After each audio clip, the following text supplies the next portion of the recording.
So now I'd like to turn to talking about the relation between sleep and stress. And as you might imagine, there is a relationship here, right? So we're going to talk about both the impact of a lack of sleep and sleep deprivation as a form of stress itself, and how being stressed can interfere with our sleep. And so first, to understand this more, we're going to talk a little bit about the relation between sleep and cortisol specifically, because if you recall from our stress lecture, cortisol is one of the key stress hormones, but it also does other things in our body, and importantly, one of the things that it does is help to control our sleep cycles. And so during slow wave sleep, right, we have a shutdown of our activation of our body, so we see less activation in the SAM axis, the sympathetic adrenal medullary axis, as well as the HPA axis, or the hypothalamic pituitary axis, right? And those were the two components of the sympathetic nervous system that we talked about in our stress lecture.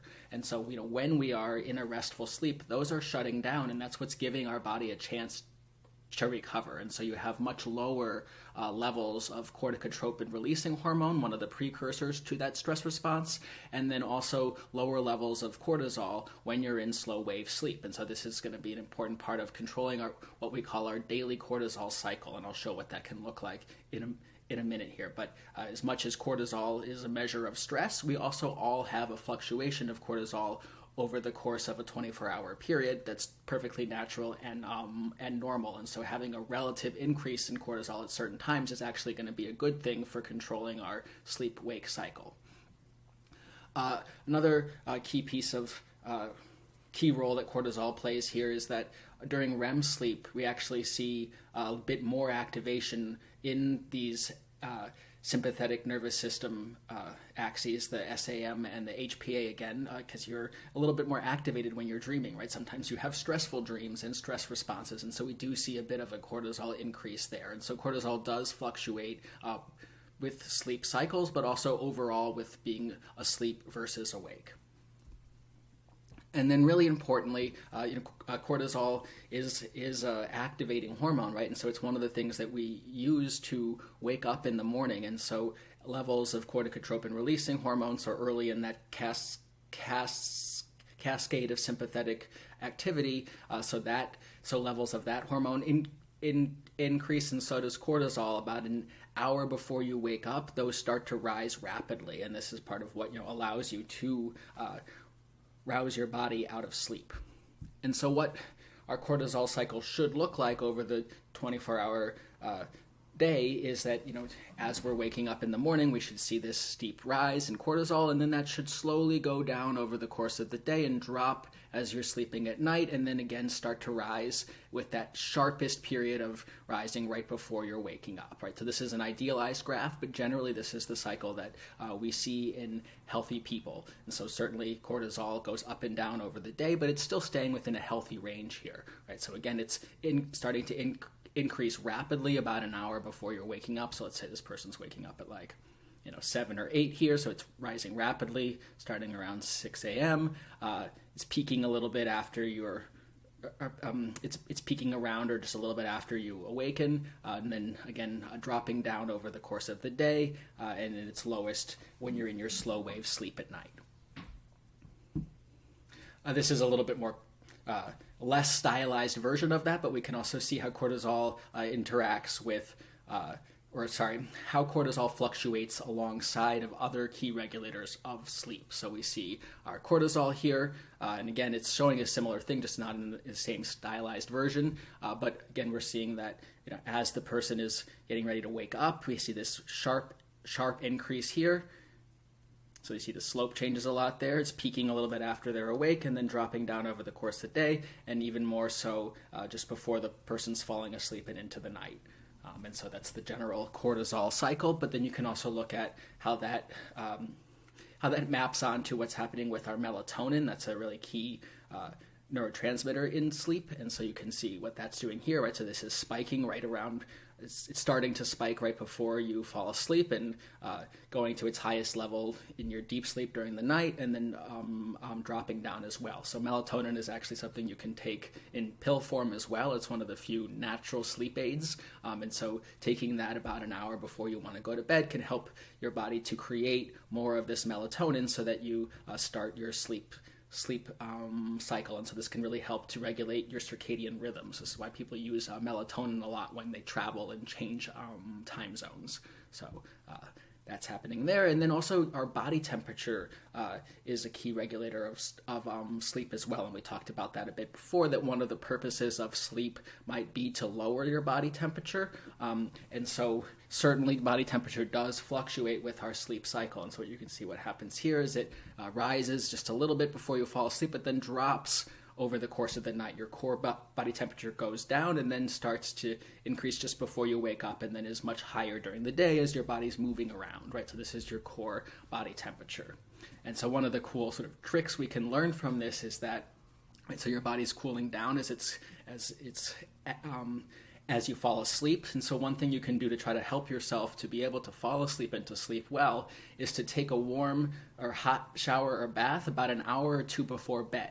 And that might seem counterintuitive, right? Because that should increase your body temperature. And it does. But actually what happens is that then your body kickstarts all of these cooling processes. All that warm blood is drawn from the core out to the periphery of the body, and you radiate a lot out through your hands and feet. And then as the water evaporates off of you, your body cools down. And so you actually then have this faster cool down response.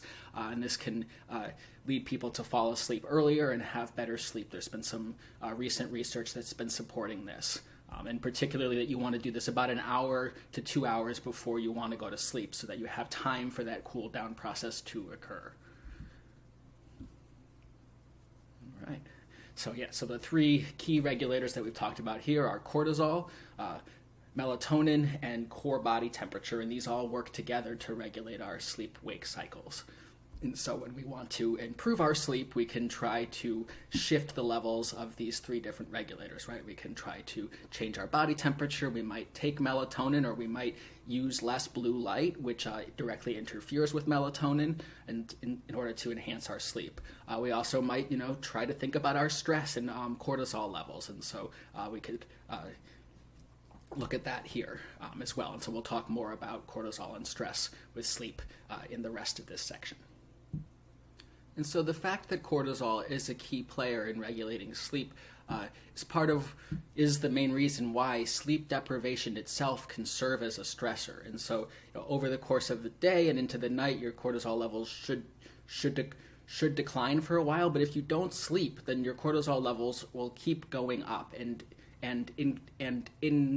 increase, right? And cortisol is high when we're having stress reactivity, and so this itself, the lack of sleep, can induce a stress response. And this is actually an interesting confound in some of the literature, right? We've talked a lot about sleep deprivation studies showing different kinds of cognitive effects. And one thing that's really hard to disentangle in these types of studies is it the sleep deprivation or the stress that follows from that? Right, and so that might seem like a silly question. Of course, like if both are together, if you don't sleep and then you get stressed, these bad things happen. But it is important to think about: is it the stress of not sleeping, or something about the sleep itself? And we can't really answer that question because sleep deprivation is itself stressful and evokes a stress reactivity response. And so when people are sleep deprived, a lot of fascinating and terrible things happen.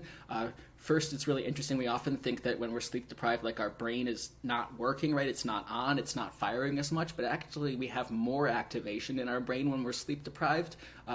It's just that this activation isn't particularly useful. We have lots of activation all over the frontal cortex and working memory, but Sapolsky uses the metaphor to describe this as it's basically like your brain is calling all its drunk buddies for help, and they don't really know what they're doing, right? So we're really tired. We're not able to coordinate our brain well, and so we're just using a ton of different areas to try to sort of get any activation that we can and get some help with this task, but that's not particularly effective.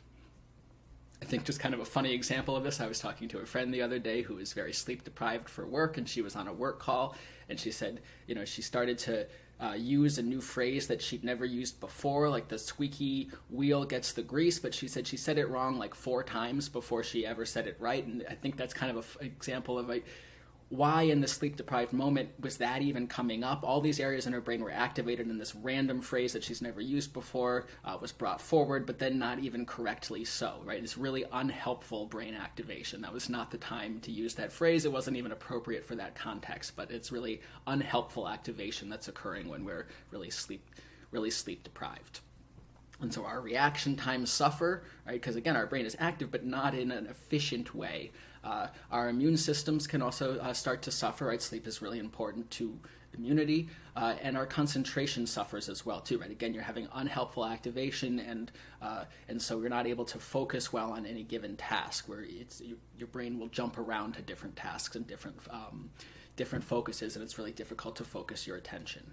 If you don't sleep for long enough, we have a buildup of this what's called adenosine, and this is usually broken down when you're sleeping and released. And at high levels, it can cause hallucinations. And so, if people don't sleep for several days, they do often have visual hallucinations, and it's due to this adenosine.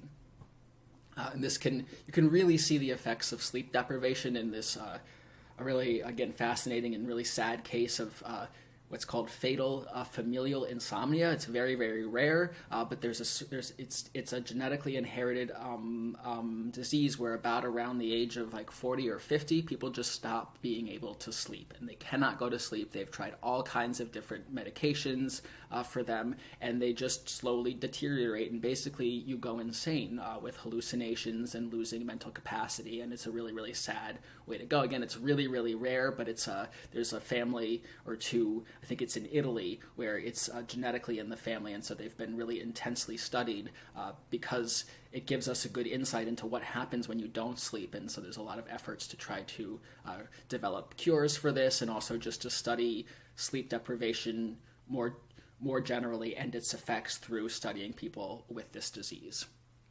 So again, I think, as you know, you've been sleep deprived before. I'm sure as students, it has effects. You often feel terrible. Thinking about this recently as well, as my sister has a new baby, and they're very, very sleep deprived, and you can see that sort of breakdown in focus and concentration that happens when that occurs. So being deprived of sleep is certainly stressful and evokes a stress response, including increases in cortisol, but also being stressed can deprive us of sleep and also of quality sleep. And so just studies have shown that 75% of cases of people's insomnia are due to some major stressor. I think that doesn't seem too surprising. Given our stressful lives, but also what that indicates is that it's really not a lot of genetic insomnia. There's really a lot of insomnia that's due to stress, that we are stressing ourselves and it's preventing us from sleeping.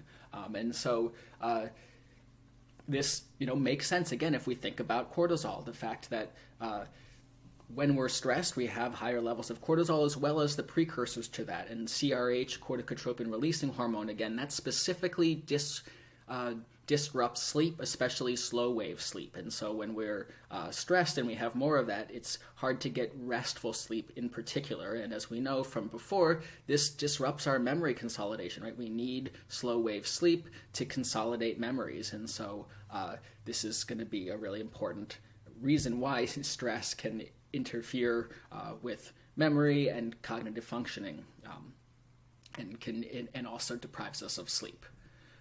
If you just look at individual differences, so people who are bad at sleeping, like myself, they have higher sympathetic nervous system activation and higher levels of cortisol on average, right? So we're just more physiologically aroused people are worse at sleeping, and so these things do tend to co-occur in individuals.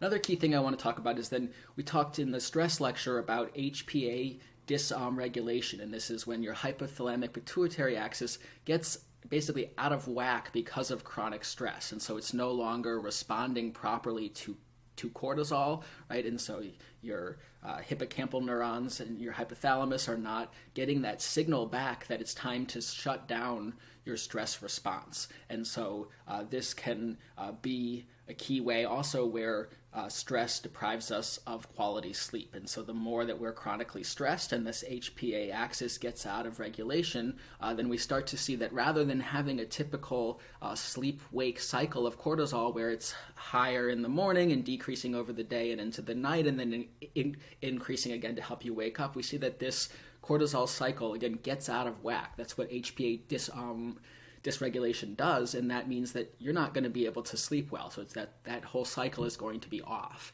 And research is still sort of working on in what way that dysregulation occurs for different types of stress, but what we definitely do know is that when people experience chronic stress, that cortisol cycle changes and no longer shows that typical pattern. And so it can become dysregulated in many different ways, right? So it's just showing our stylistic diagram again, right? So the blue line is what it should healthily look like, right? As your spikes when you're waking up and is highest just afterward in the morning and then dropping over the course of the day and into the evening, right? And that's what it should look like, but people can show different types of cortisol patterns when they've been chronically stressed. And so sometimes they show the opposite, where it's really low in the morning, it can be really hard to wake up and they're really fatigued, and then that increases over the day and then makes it really difficult to fall asleep at night.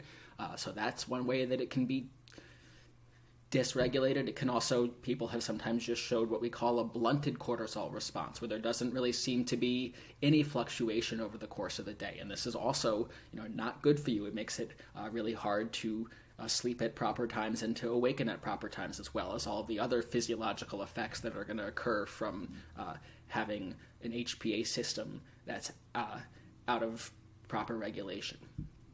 Can also look like a heightened one all the time, right? And so this is another possible pattern where it spikes in the morning and then just stays high throughout the course of the day, and then it's difficult to fall asleep. And so, again, we don't really know exactly why it becomes dysregulated in different ways for different individuals. There's a lot of interest in whether the period of development in which the chronic stress or trauma occurred could impact the way in which the HPA axis responds, whether there's genetic factors that determine this.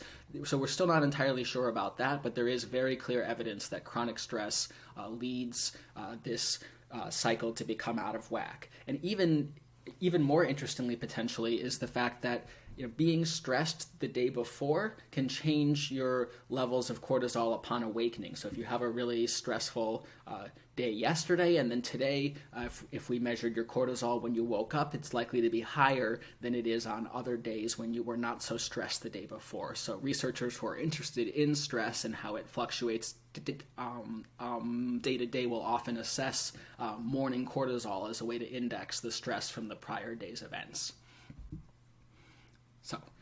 So certainly cortisol and sleep are tightly linked, and so that means that inherently stress and sleep are tightly linked.